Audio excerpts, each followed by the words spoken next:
We're going to cover the ideas and plans I've had in this over-the-board blitz game against Peter, a friend of mine who is also known as one of the greatest organizers of chess events in the Balkans back in the 90s. He owns a CM title and his blitz rating is around 1900. My goal is to enter a calm, close type of middle game. Then the power of positional thinking prevails. Black wants to push e5, but the knight is typically not that good on the c6 square, especially in case the e5 plan doesn't succeed.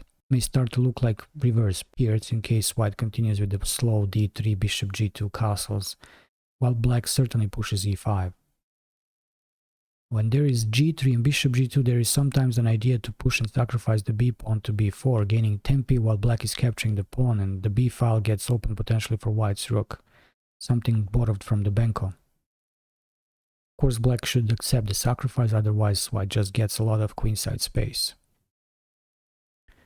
Now white needs to be aggressive, completely opposite of what was meant at first.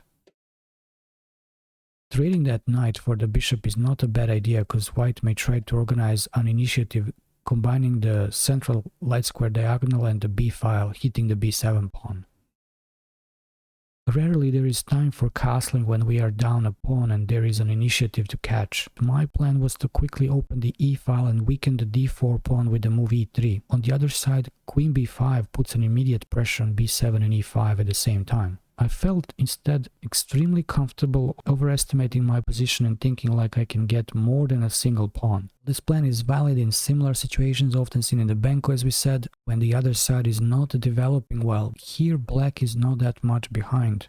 The d3 is only visually smothering white.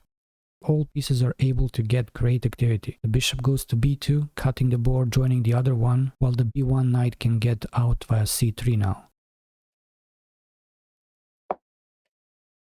c5, not the best choice, but it felt like the game is over after this, and I made a beginner's mistake not calculating through. Instead there was queen b3, hitting both b7 and d3, and white is just better after regaining the pawn.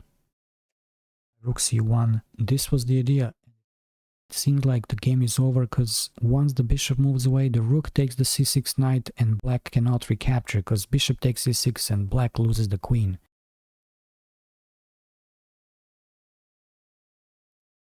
That's how far I calculated a move before, but look at the bar.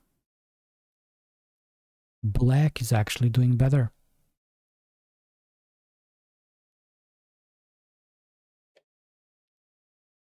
Now the problem is revealed. White rook cannot move away from c6 because the queen falls on a4. The pin is so powerful that black is actually winning now.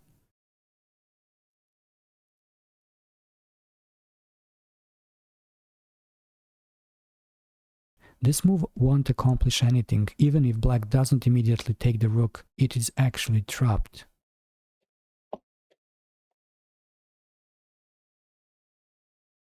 Now look at the light squares next to the white's king. It is simply deadly to take the black's rook on a8 and leave own king without a single defender.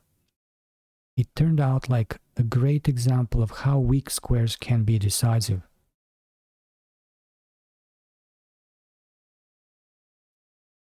On the other side, if white doesn't take the rook material-wise, it is lost.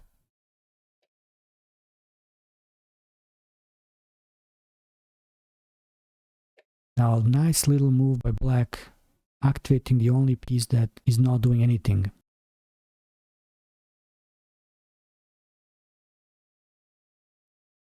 Now black cements the control over the light squares, reinforcing the d3 pawn with the next knight g4, and the game is over.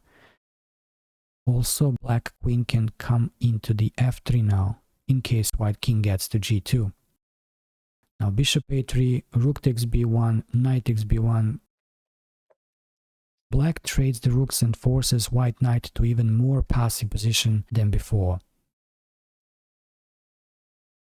f4 is the only way to try. E-pawn takes f3, en passant.